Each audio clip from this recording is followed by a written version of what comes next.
Okay, welcome back to Mom Talk. Victoria and I have Alison Mathenia here with us today, and she's a fellow dance mom with me. Yes. So good morning. Good morning. Thank you for Glad to doing be this. here. Thank you.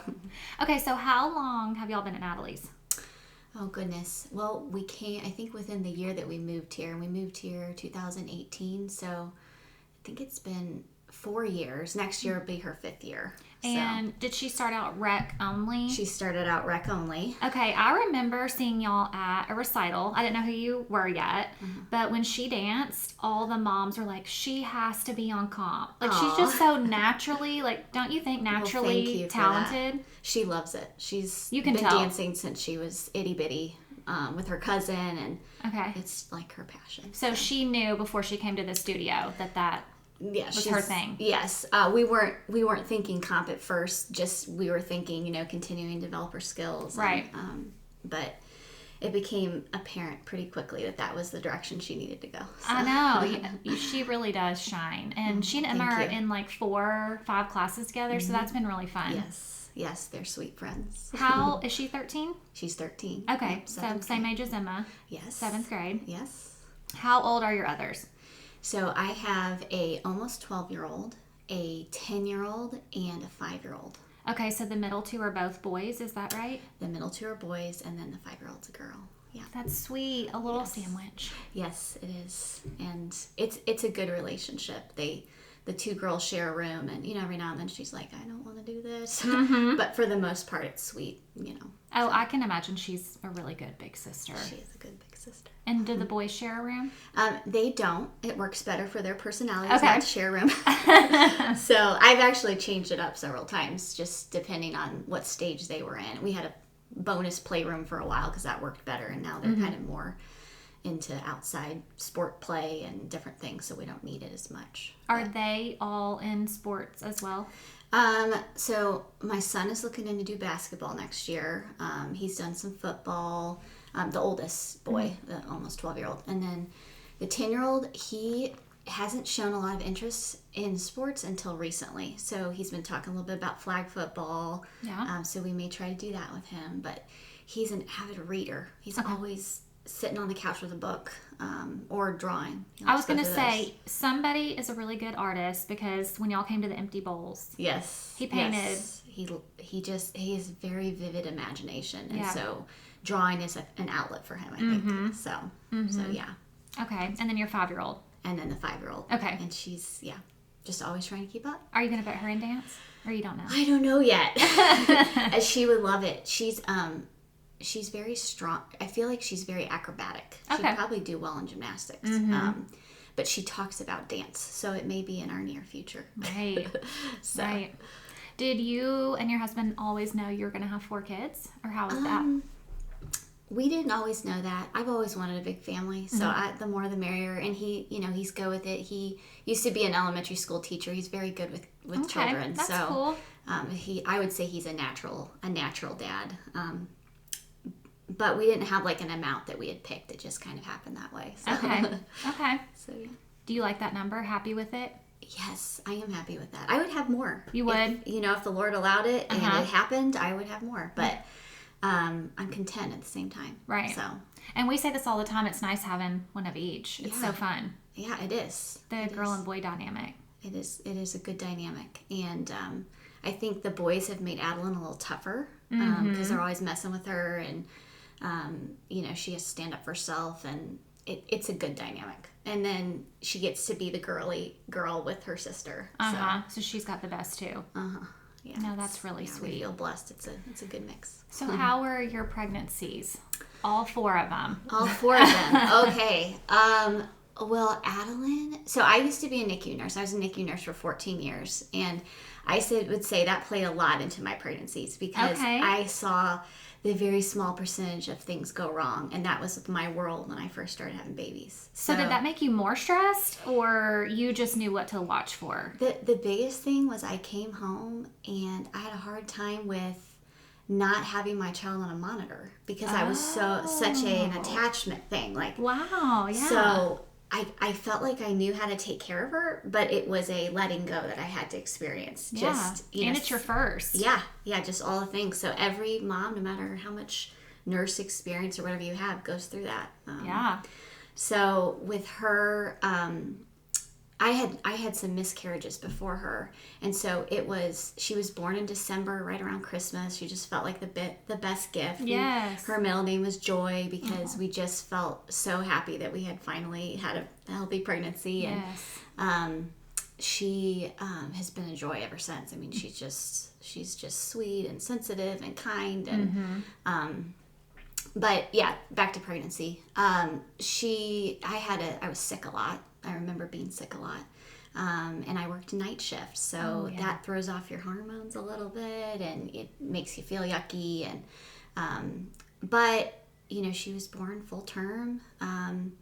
I think I kind of wanted to have a natural birth, but I ended up having. Well, I had a natural birth, but I ended up getting an epidural, and it went well, and she was fine, and that was all that mattered. Right. And as a NICU nurse, my perspective was, a healthy baby is what matters the most. For sure. Like how they come into the world is special, but it's not as important as getting them there safely. True.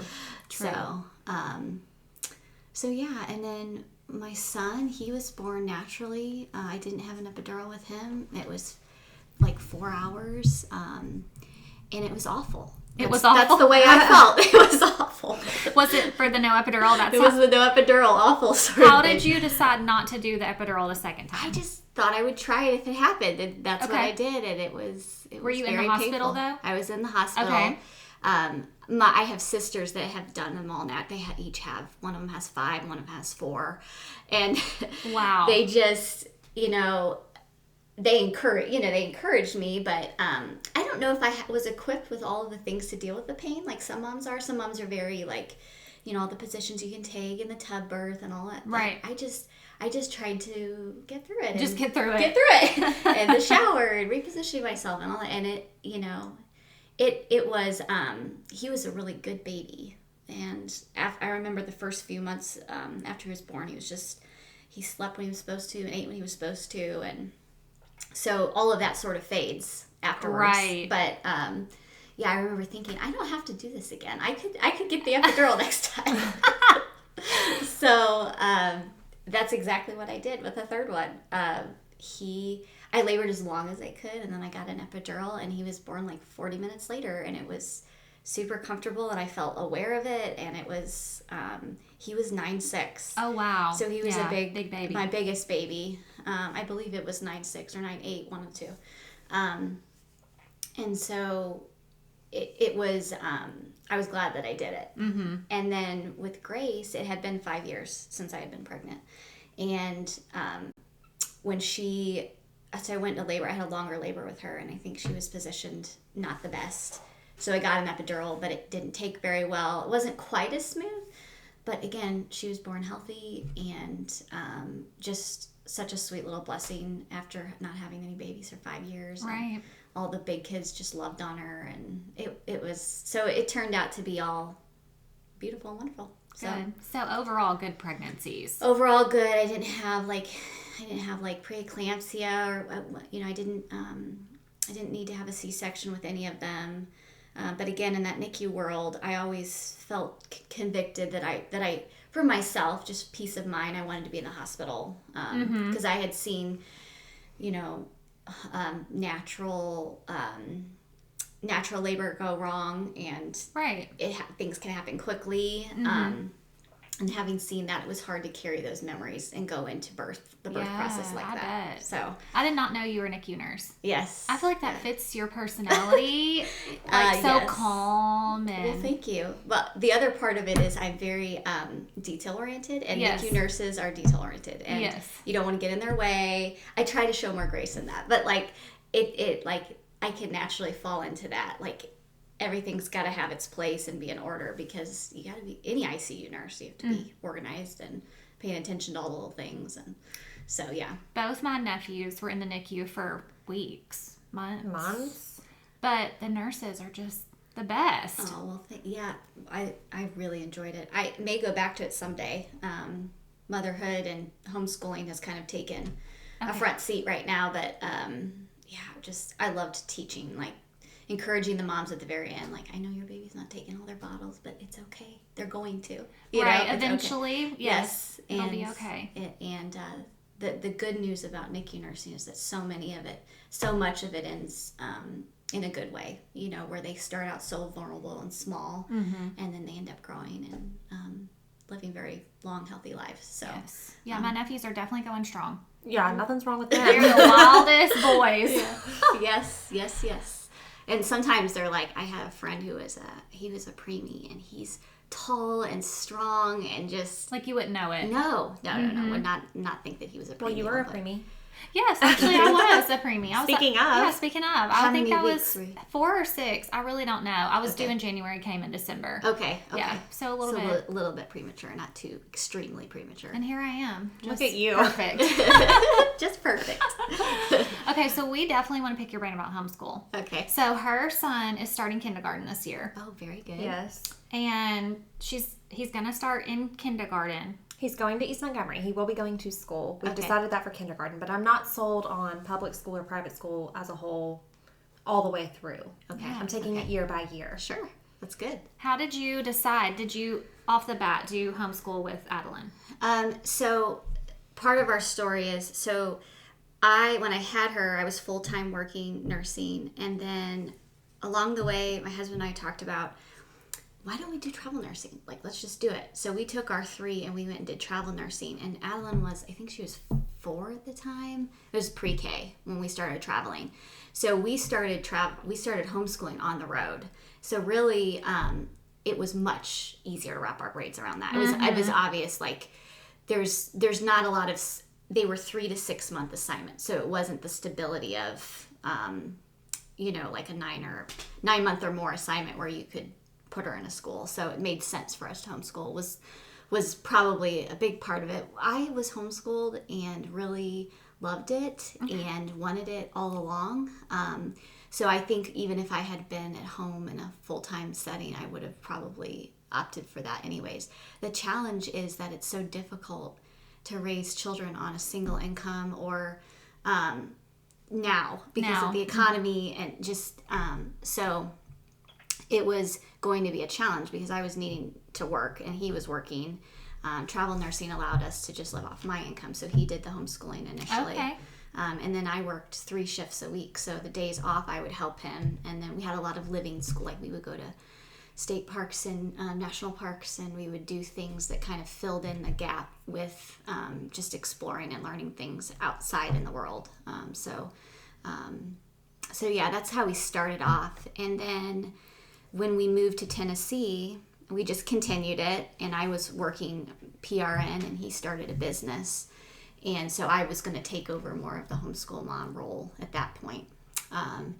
And, Lord kind of blessed our business and things kept growing. And then at some point I was able to stop nursing, and now I can give all the attention to it. And it was becoming apparent by the time they were 8, 9, like I really need to be at my best emotionally because there's hard days. And for me to be irritable from not sleeping, because I work night shifts, like I'd have to cut the hours. I'd only sleep like 4 or 5 hours, and then not be fresh to give them my best. It was going to be ideal for me to be at home all the time with them. Mm-hmm. So praise God I was able to do that. Yes. And yeah, because going off 4 hours and then homeschooling sounds like a hard day. There are moms out there doing it, and it's doable. It's just for a stage, and that would be where I would encourage those moms. Like, it's a stage. It's not forever. It might be a few years of your life where you're juggling the part-time work and and I think a lot of homeschool families, they'll, both, the dad and the mom will kind of contribute different things. And the beauty of it is, like, there were days when I first had Grace where I was so tired and she was nursing all day long, and I told my husband, I said, can you just do the science lesson with them this evening before bed? So we would read the science lesson, and we were big into narration. So we would, he'd have them tell back what they heard. And that was science for the day, Yeah. And so you just kind of adapt to whatever your family or home life is, make it work. So. Oh, that's really nice. So you don't think about it like that when you think about homeschooling. I think about you waking up, doing it. Mm-hmm. Yeah. And it's definitely good to get into rhythms where, you wake up, you have breakfast, you do your things that you need to do, take care of yourself, and then you move into that pattern of school in the morning, lunch, and then our pattern. I always had nap time or quiet time in the afternoon, both for my mental health and for them. Like, it was an opportunity for them to read every day. It was an opportunity to disconnect from the stimulation of each other. Mm-hmm. And so that's the rhythm we tended to follow. But again, when I was nursing a baby, sometimes the mornings were too broken, and I felt like I couldn't get through what I wanted to get through with them. So we would, my husband was able to step in at bedtime, and we would read some. Or we didn't do a lot of that because it was okay that we didn't. I also think you can let stuff like science go for the younger grades, especially because they're going to get that eventually. You just want to teach them to be good readers, writers, that they can think and communicate and all of that. Did you pick a program to follow? I was very eclectic. Not everybody does it that way, but I knew I had some stuff from when I was younger that I just used.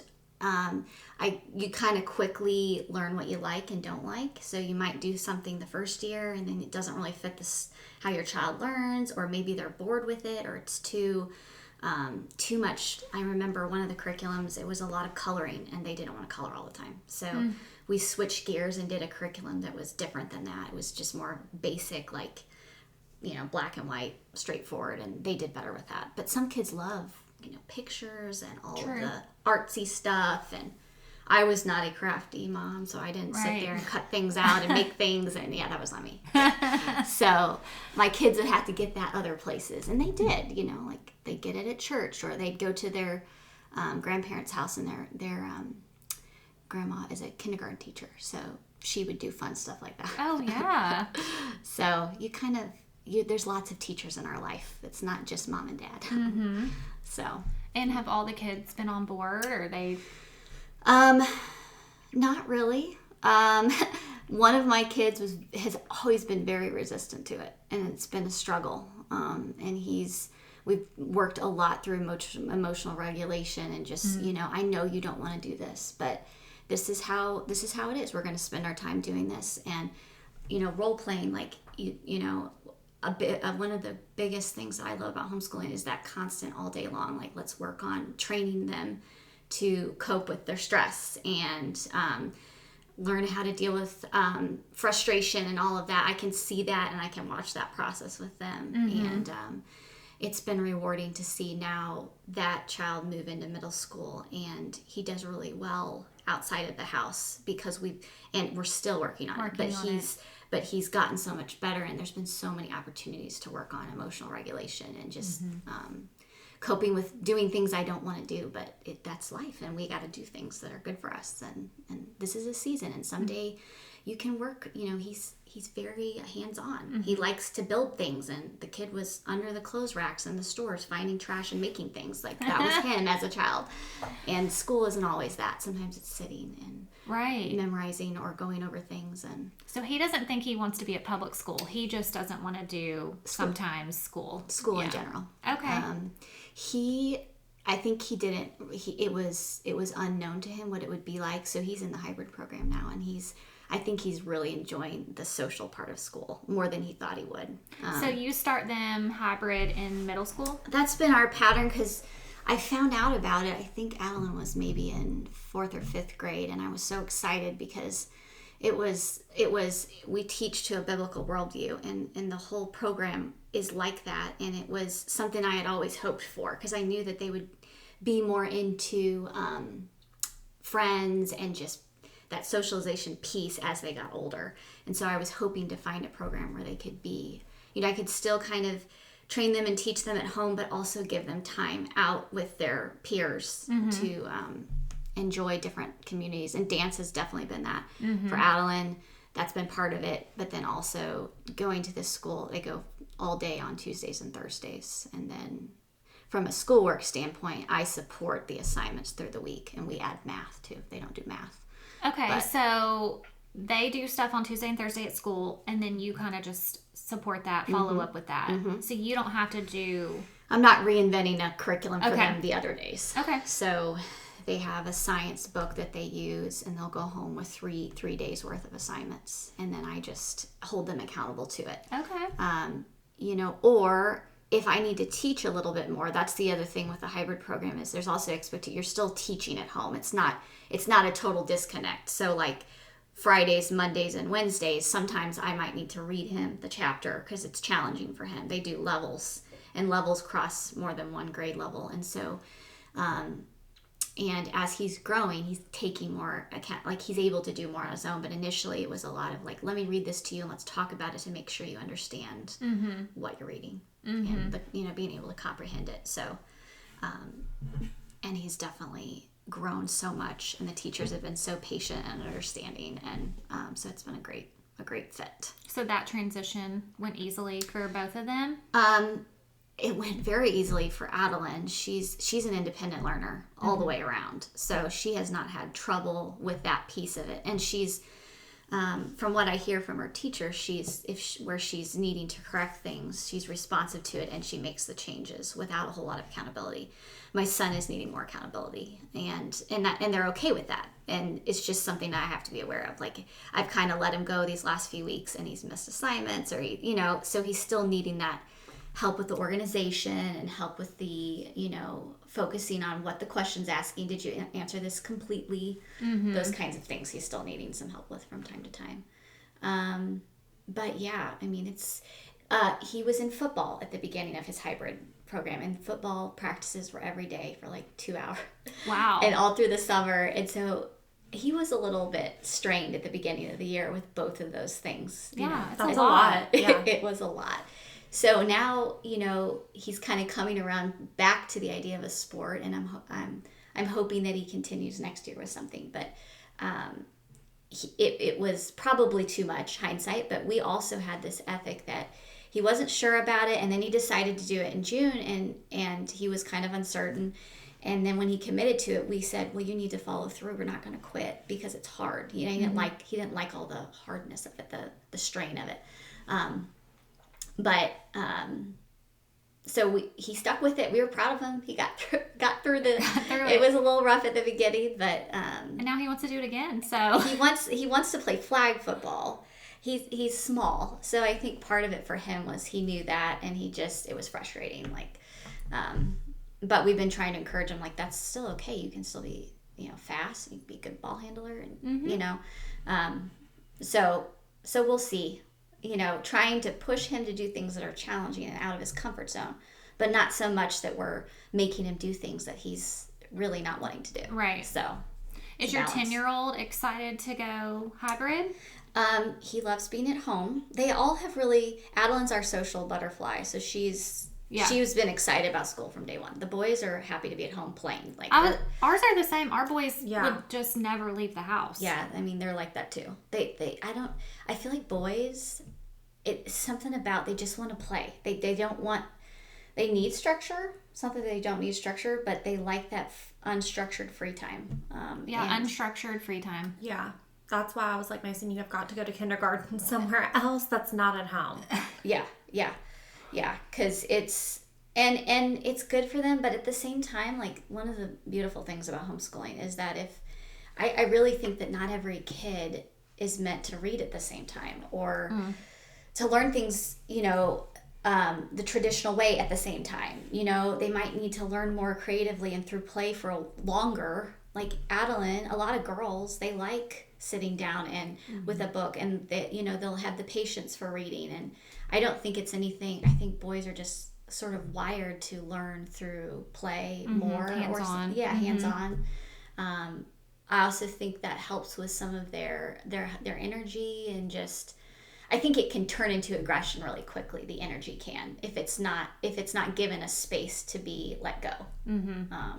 And at least I saw that with my son. Like, he always was much happier if he could be in the woods for 4 hours and then come in and do something. It was always a huge shift for him. No, that makes sense. Fresh air outside, a little bit of movement, and then you're like, okay. Yeah, you can focus. And I think you can also tailor your homeschooling like that. Like, if they need to be outside in the morning because that's when they have all that energy, then you can kind of piecemeal their assignments through the day. Like maybe you do a little bit right after lunch and then let them go play again and do some more at 3:00. And then maybe you do your reading assignment right before bed when they're kind of laying down and you need them to calm down.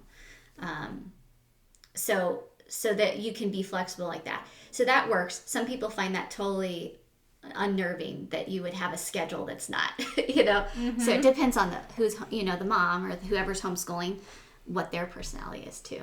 I just have flashbacks from COVID to where they had to be online, which I know it wouldn't look like that, but that's just where my mind goes. Is Henry was, in front of this laptop for hours. Yeah, and that was painful, which I know it wouldn't be like that, but that's all I can think. That's what you can think of. Yeah, no, homeschooling's never been like that for us. It's been like, these are the things that you have to get done today. I need you to do your writing, your spelling. We're going to read together. We're gonna learn about language and grammar. And then a math lesson, especially in the early ages, you're focusing on those core subjects so that they get proficient with those before you move into like supportive subjects like history, science. I mean, some moms will do it all the way through, but I really focused more on the core stuff when they were younger. And then it was just an assignment for the day, and once they did it, they can, and some kids are highly motivated. I'm going to get it all done by, I know homeschool families, their kids are done by 9:30 or 10 or earlier if they start early. They start at 6 because they just want the whole day. They'll start very early, get all their work done, and they literally play or create or imagine or help with meals or the housework or whatever all day, and that's their rhythm. Yeah. So it doesn't look like sitting down in front of a computer, right? So when you say reading assignment before bedtime, are y'all just reading together? Well, we're not doing that as much anymore now because they all are independent readers. But when they were younger and learning to read, it was just my husband reading to them so that I could do something else at the time. And he also, it was helpful to me so that I had been on all day with them. It was like a break for me at night. And like I said, we didn't do that all the time, but I'm a big proponent of reading with narration, because if they can understand what they're reading and communicate back to you the details, that will help them as they transition into writing.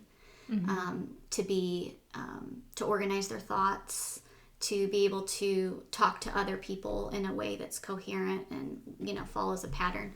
And so that's also a classical approach. It's a Charlotte Mason idea. She's a homeschooler that she's got curriculum a lot of people use.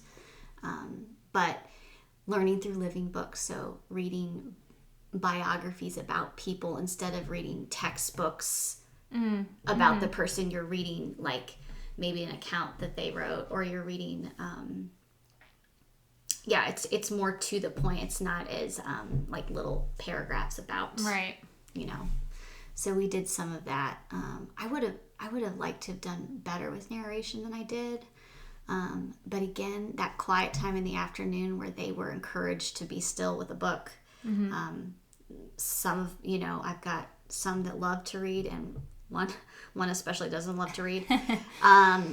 But he's still reading because there's so much opportunity to do it, and we enforce it. So it's, you don't have to read, but we're going to be still, and the house is going to be quiet. And if you just want to veg, that's fine. But most of them throughout the years have picked up a book and read it because it's entertaining. Reading is entertaining. Now, do y'all allow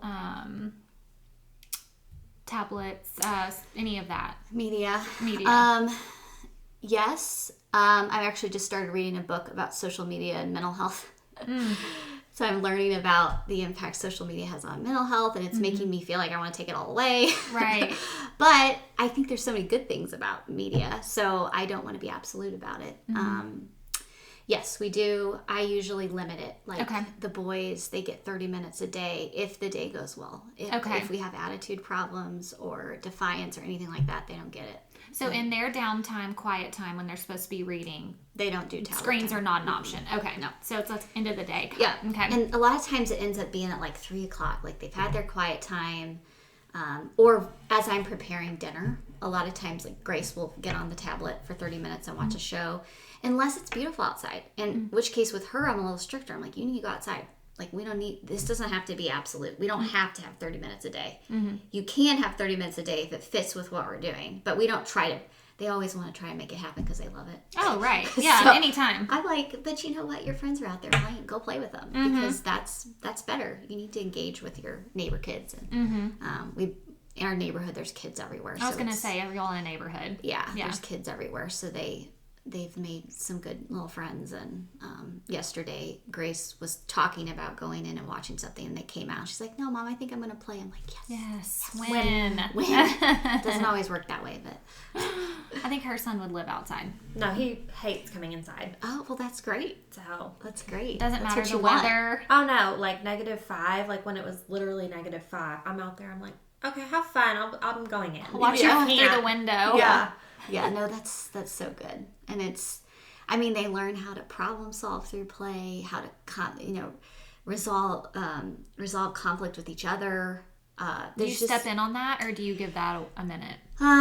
Well, my husband and I parent a little bit differently. I was telling my sister-in-law, I don't know what this is, but I'm one of 6, and I'm pretty good at blocking out stimulation.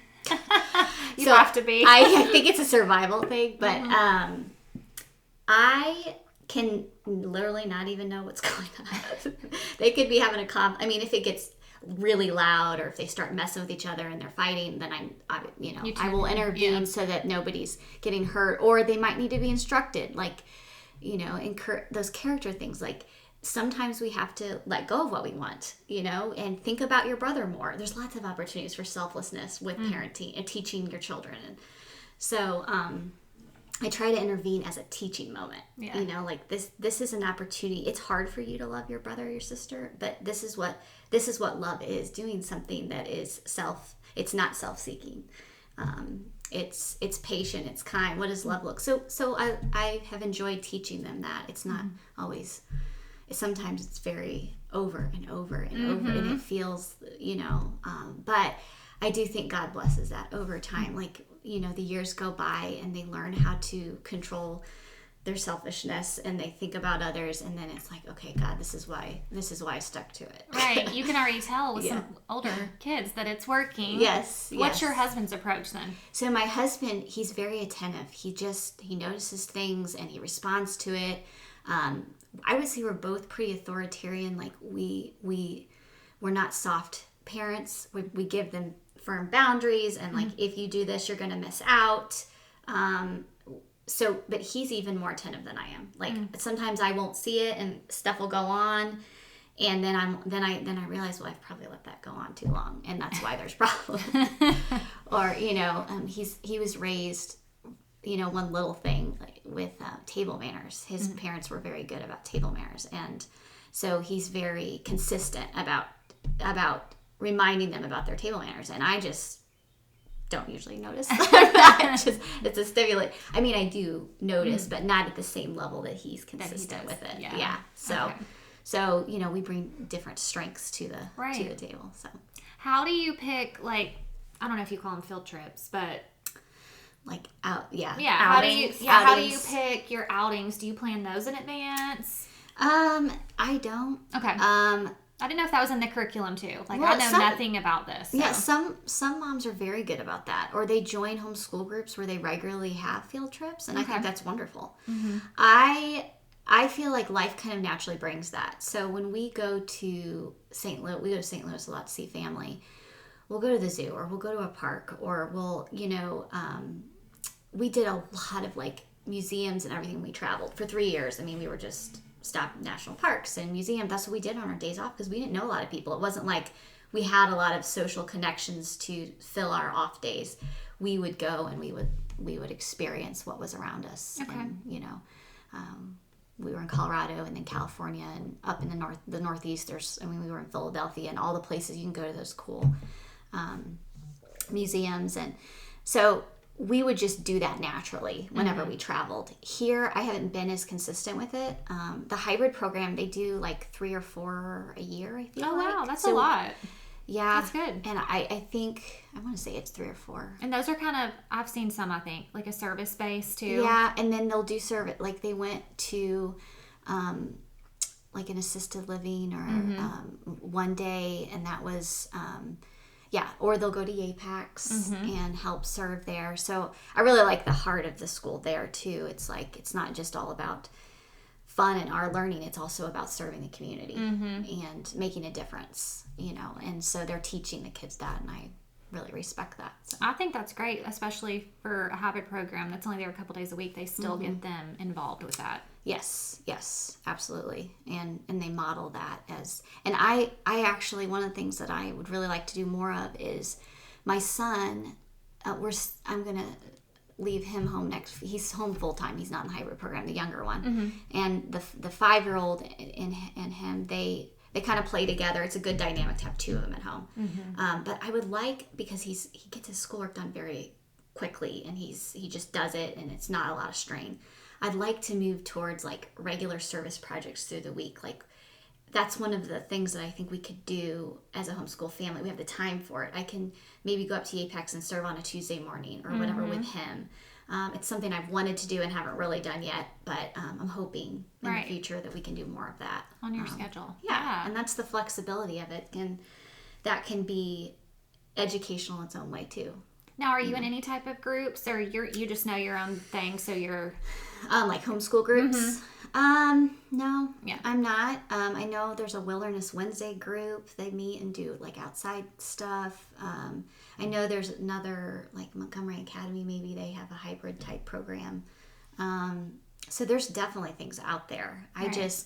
I feel like for me, the fullness of like getting the kids through their school, and then we have all the activities in the evening, and then usually the weekends are busy. We're also running our business. I help my husband some of the business, do like the design aspect of it, picking the tile or the paint color or whatever. So some of my time gets, I'm distracted with that. Right. And the kids end up coming along to that. And what's y'all's business? So we have a general contracting business. Okay. And we lately have been buying and renovating houses. Okay. And so I enjoy that. Before I wanted to be a nurse, I also thought about being an interior designer. So okay. I don't have a degree in it, but I enjoy it. Yeah. So you've done both. That's awesome. Yeah. It's a fun outlet. So that's really cool. Well, I just wanted to know all that. Do you have many more homeschool questions? I don't think so. I'm just I just like how you do your own thing. I know. Because in my mind, you had to be like in a group or have all these planned outings. And like, if I can just like live my life and like teach you some things throughout the day, like that's great. Yeah. I mean, I think that's one of the things I hear very consistently is that people get bogged down by the requirements. Like they don't know what the requirements are, and how do I, it's intimidating. And I think, it doesn't need to be that way. It's just, you're teaching them. I always carry this William Butler Yeats quote, education is not the filling of a bucket, but the lighting of a fire. You're teaching your kids how to learn. You're teaching them how to learn and to want to learn things and to be independent with their thoughts and to think critically. And so you can do that in very natural ways.